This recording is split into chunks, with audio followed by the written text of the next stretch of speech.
Aujourd'hui, nous sommes le dimanche dans l'octave de l'Ascension. Nous faisons la mémoire de la fête de l'Ascension et de Saint Angel Merici, que vous trouvez soit au 1er juin, soit au 31 mai, si vous n'avez pas la fête de Marie-Reine dans vos missels. Cet après-midi, j'irai à la chapelle Sainte-Anne de la Baule, messe à 17h.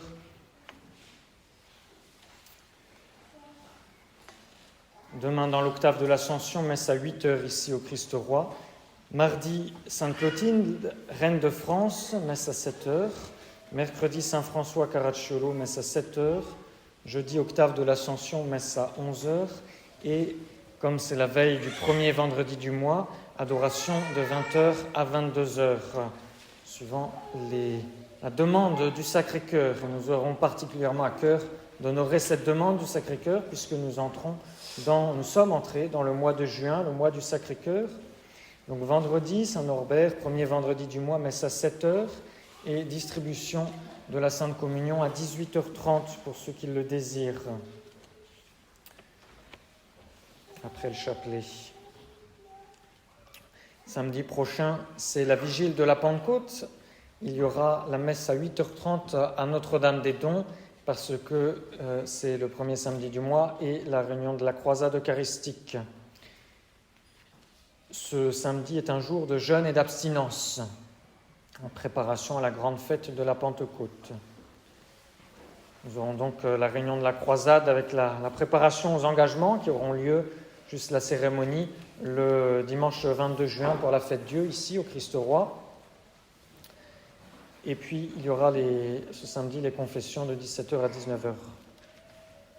La croisade se terminera à midi normalement, donc le salut vers 11h40.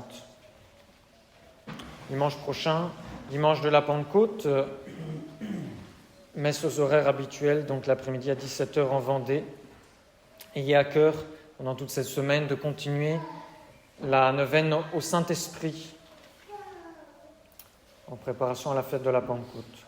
Je vous encourage aussi à réciter les litanies du Sacré-Cœur pendant ce mois de juin. Et puis, je vous remercie pour vos prières. Nous avons une pensée spécialement pour les communions solennelles. Je célèbre la messe pour eux ce matin. Ils sont 8 enfants à faire leur communion solennelle à Saint-Maurice. Ils ont passé une bonne retraite.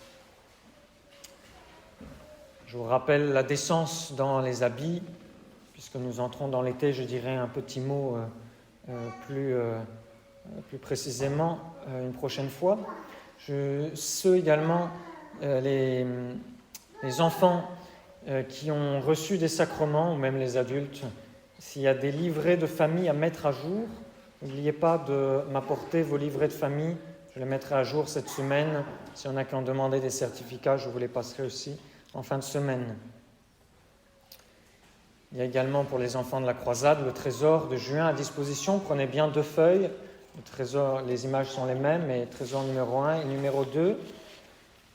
Je vous rappelle l'intention de prière, c'est valable pour tous. Le recrutement de la croisade eucharistique, particulièrement d'avoir des chevaliers dans notre croisade et de saintes âmes pour l'Église, de saints prêtres, de saintes âmes, de saints religieux, de saints laïcs.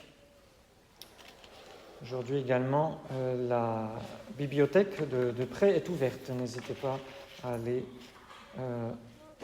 emprunter des livres. Au nom du Père et du Fils et du Saint-Esprit, ainsi soit-il. Mes bien chers frères, nous reprenons aujourd'hui notre série de sermons sur la Sainte Messe. Au temps de Noël, nous avions expliqué le Gloria in Excelsis, qui renouvelle la joie des anges à Bethléem le jour de Noël. Après la récitation, le chant du Gloria, le prêtre, toujours au milieu de l'autel, se penche et baise le bord de l'autel, là où sont les reliques des saints. Il se redresse et se tourne vers les fidèles et il dit, ou il chante en écartant les mains, « Dominus vobiscum ».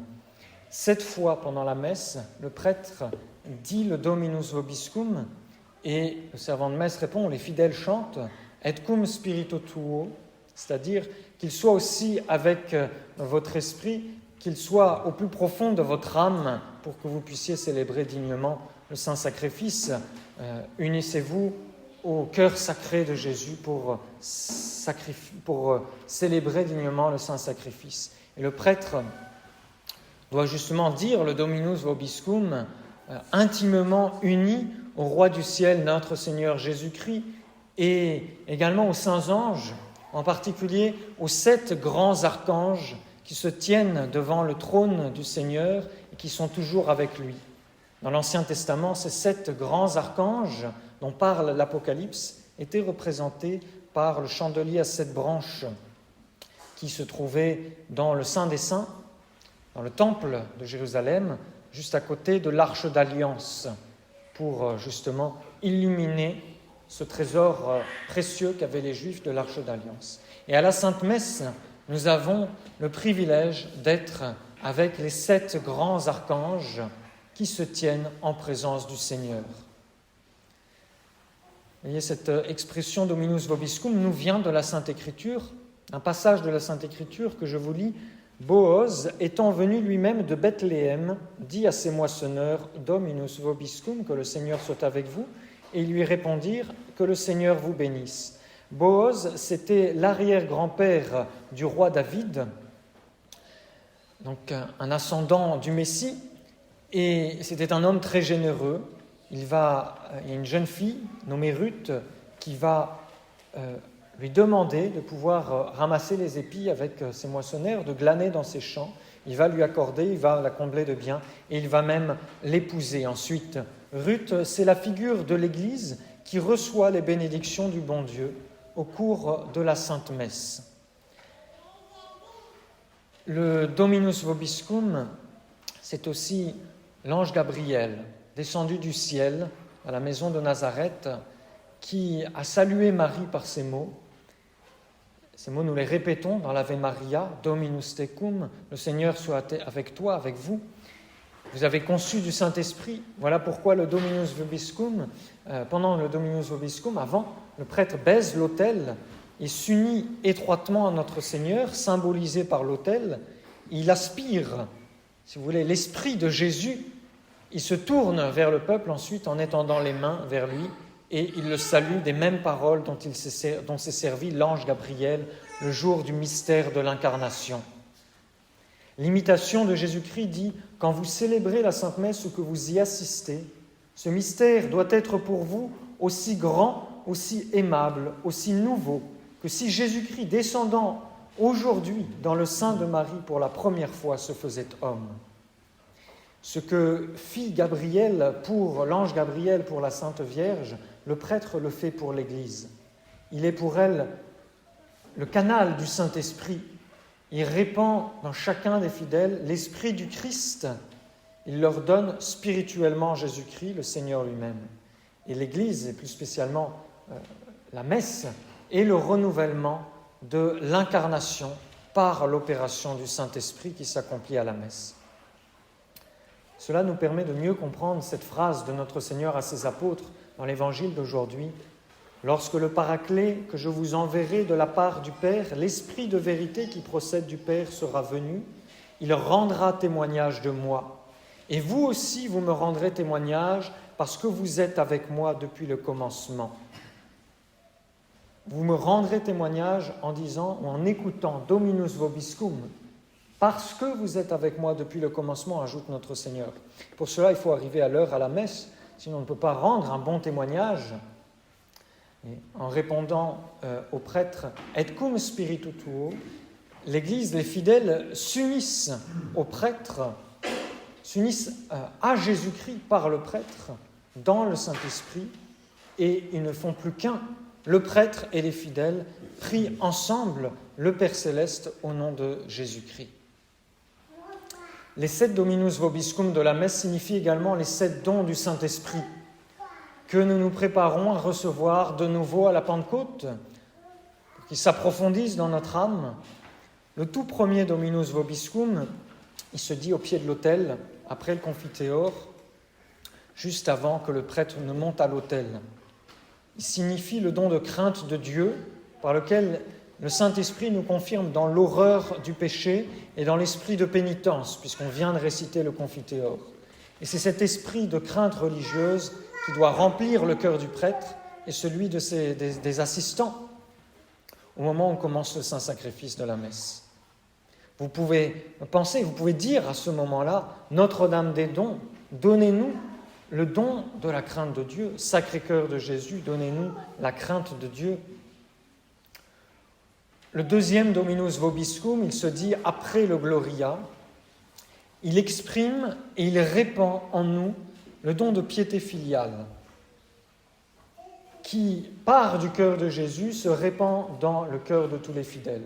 Jésus-Christ est le Fils de Dieu par nature, il a fait de nous les enfants de Dieu par adoption, et nous devons, comme Jésus, avec Jésus, aimer notre Père Céleste d'un amour tout filial, d'un amour où la confiance, la tendresse s'unissent au plus profond respect dans le cœur de Jésus. Notre-Dame des dons, donnez-nous le don de piété. Sacré-Cœur de Jésus, donnez-nous le don de piété. Le troisième Dominus Vobiscum, il se dit juste avant l'Évangile, il exprime le troisième don du Saint-Esprit, le don de science. Le don de science est celui qui découvre, qui nous fait découvrir les choses de la grâce sous, je dirais, l'écorce des choses de la nature. Qu'est-ce que ça veut dire ? Eh bien, ça veut dire que dans l'Évangile, on lit les paraboles, les images tirées de la nature dont notre Seigneur nous parle.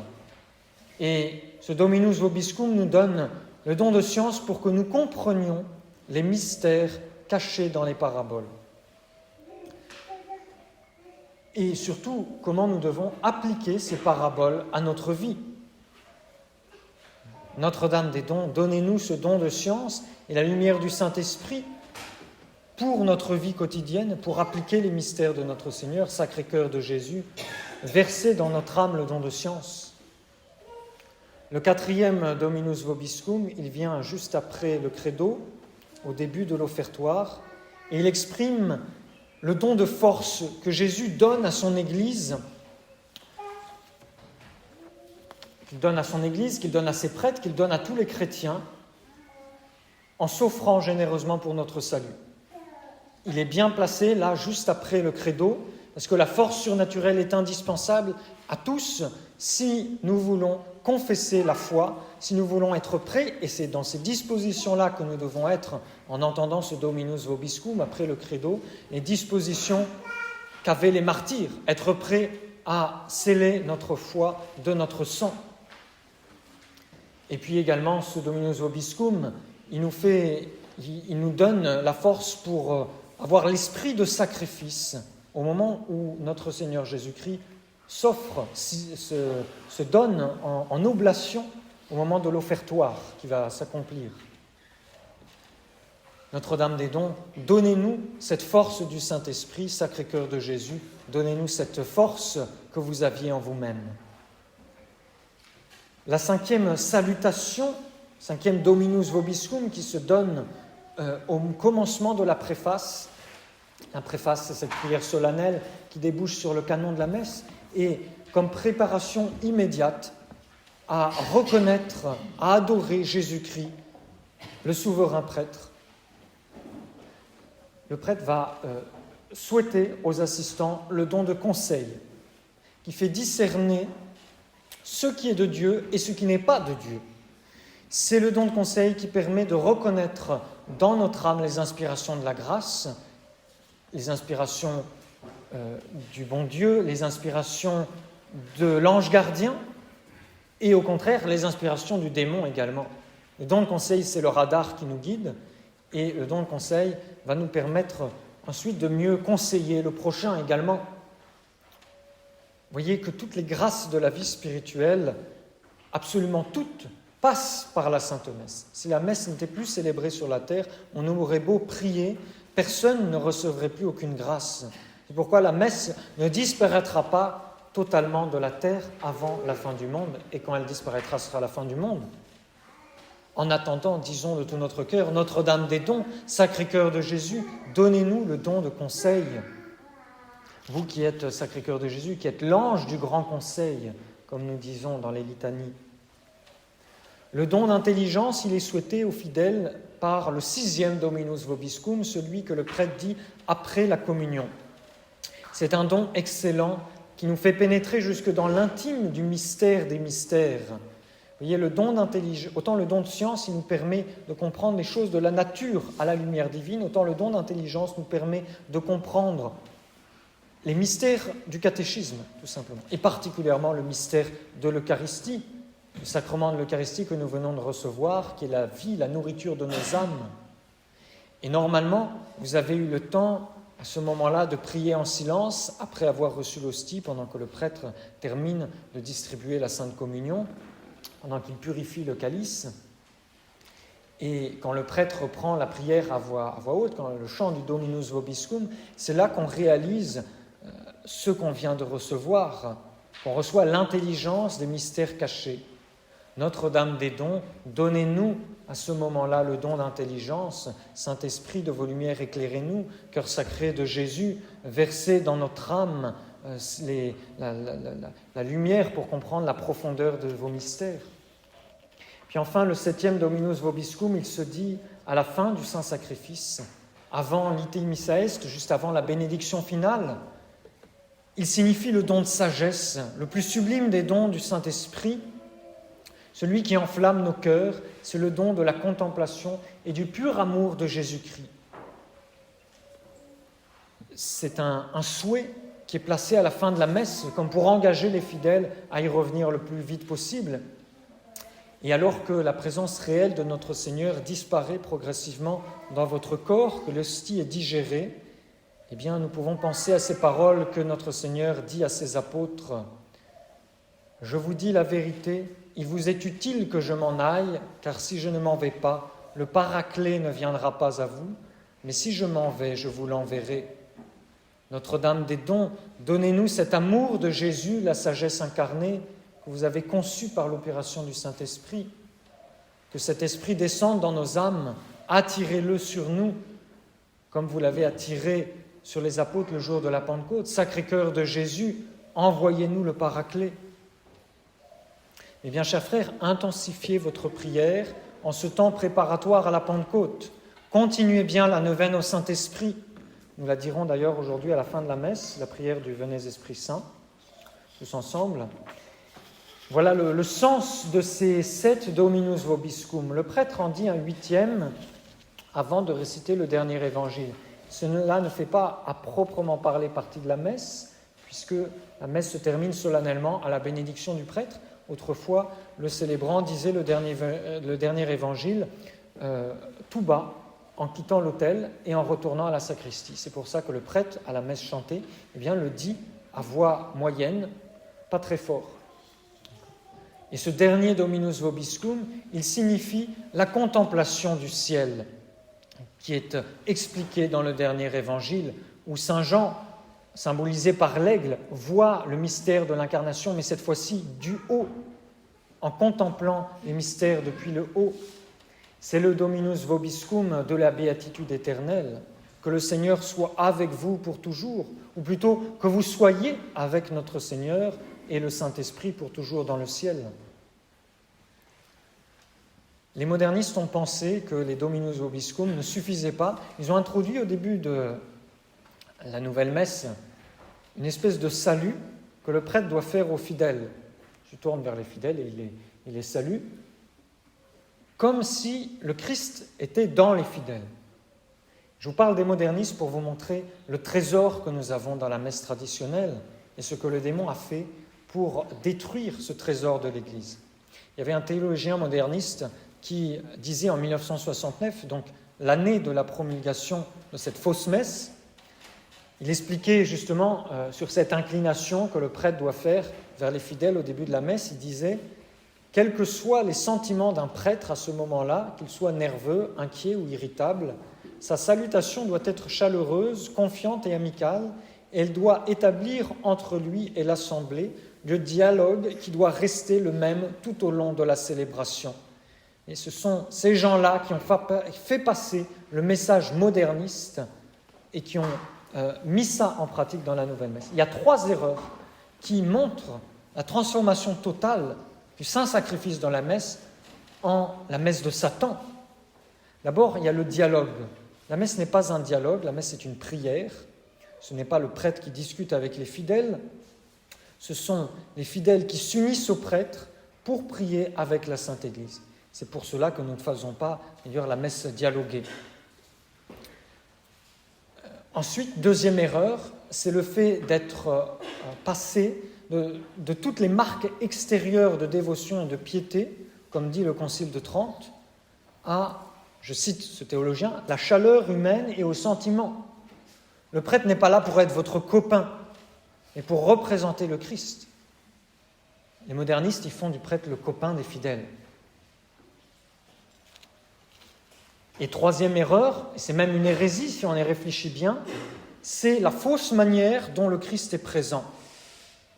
Il y avait un théologien moderniste, un autre, qui disait que cette salutation qu'ils ont inventée au début de la nouvelle messe instaure le dialogue qui manifeste la nature du rassemblement effectué au nom du Seigneur et au milieu duquel le Christ lui-même est présent. Ça n'a rien à voir avec le Dominus Vobiscum. Certes, il y a une présence du bon Dieu quand nous sommes plusieurs réunis à prier. Quand 2 ou 3 sont réunis en mon nom, je suis au milieu d'eux. Mais en fait, ils ont mis cela pour dévaluer la présence réelle. Dans la messe traditionnelle, la présence de notre Seigneur part de l'autel et le prêtre baise l'autel pour s'unir à notre Seigneur et il la transmet aux fidèles. Et le prêtre est plein de cette présence de notre Seigneur qu'il donne autour de lui.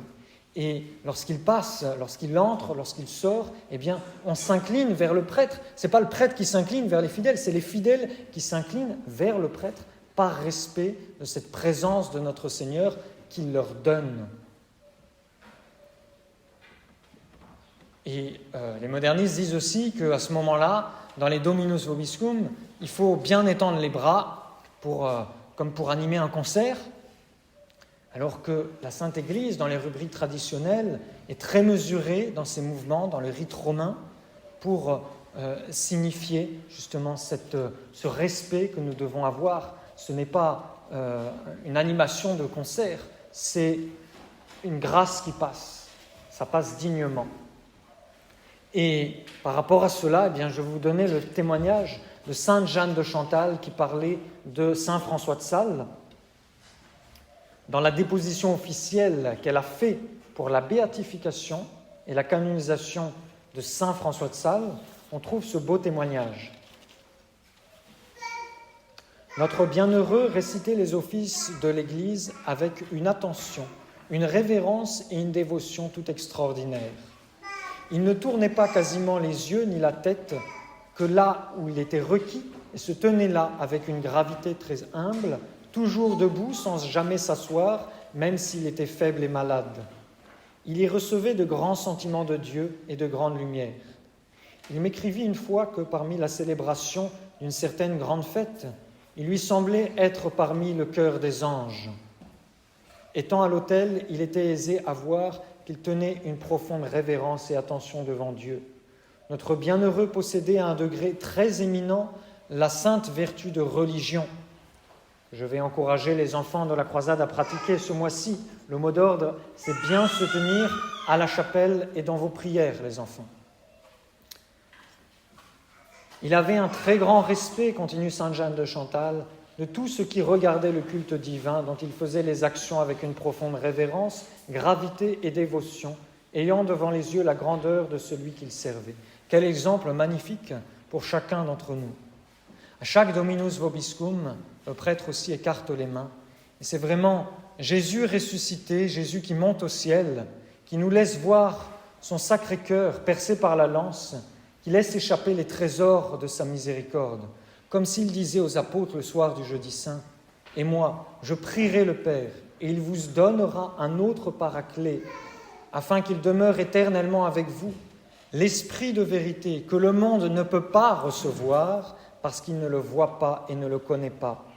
Mais vous, vous le connaîtrez, parce qu'il demeurera avec vous et qu'il sera en vous. Je ne vous laisserai pas orphelins, je viendrai à vous. » C'est ce que l'Église nous souhaite, c'est ce que je vous souhaite en disant « Dominus Vobiscum ». Au nom du Père, et du Fils et du Saint-Esprit, ainsi soit-il.